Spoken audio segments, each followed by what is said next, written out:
And I remember being like, I told you something was wrong.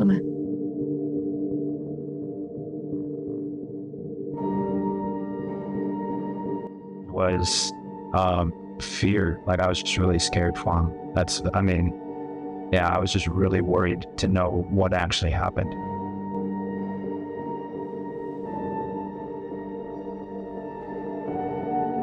I didn't know what his body would be like. We realized that this was a pretty serious car accident, and Orlando had a long road ahead of him.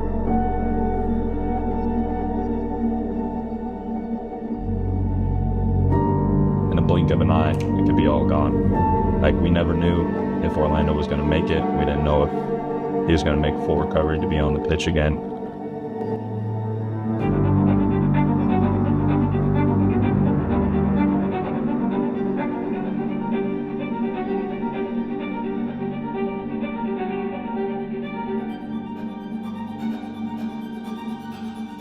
Feels like someone turned off the lights.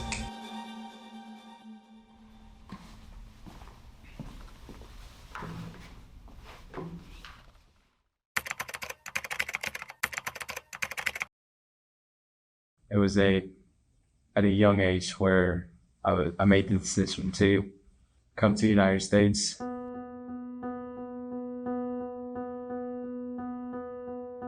Leaving home at 13 was difficult for me. But throughout the whole journey, I've learned, the more you rely on God, you will start to see things differently.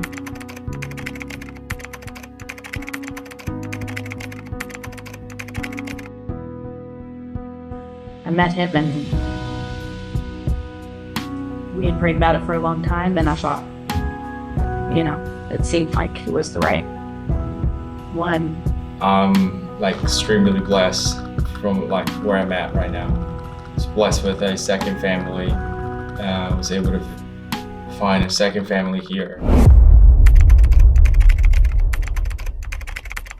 So we are here to talk about the wreck. I've just been told that he was in a serious car accident and didn't know much beyond that other than he was going to be in extensive surgery. Just knew he was in a bad situation. Myself, the other assistant coaches, and the boys, we found out over text from Coach Lady. With the initial shock, I think in the beginning we didn't realize how serious it was. I did not know that I was in a car accident. And all this time I'm confused. Why am I here? What's going on? I saw one of my friends had a water bottle and I asked, can I have some water? And they were like, no, you're going into surgery. Can't have any water. And I'm like, surgery? And that's when they were like, yeah, you've been in a car accident. After we knew that he was gonna eventually make a full recovery, that was a huge relief because that wasn't sure. His surgery was 9.5 hours. I broke my tibia, femur, the forearm, and my right wrist. They found a way to transfer me to a rehab in Murfreesboro, where I spent 2 weeks just doing OT, occupational therapy, and just things that would bring me back to normal. I'd say the most difficult parts, other than his pain,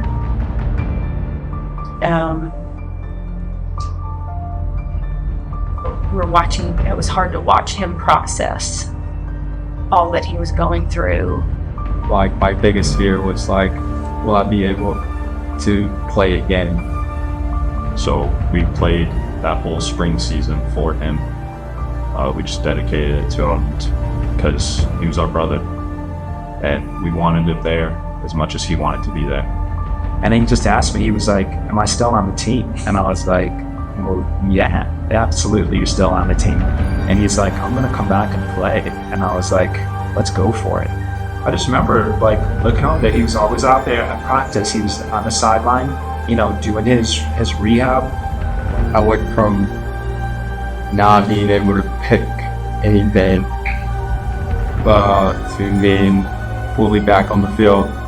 And so I feel like, man, just to look back, it's like, it's crazy how like truly is a miracle that I'm still here. I've played soccer my whole life. It's something that not everyone gets. Going in middle school, high school, I never thought I would get the opportunity to play at the college level.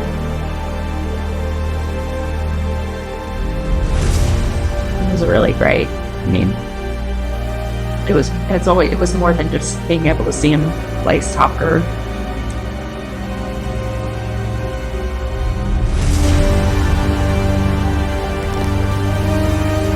Your attention, please.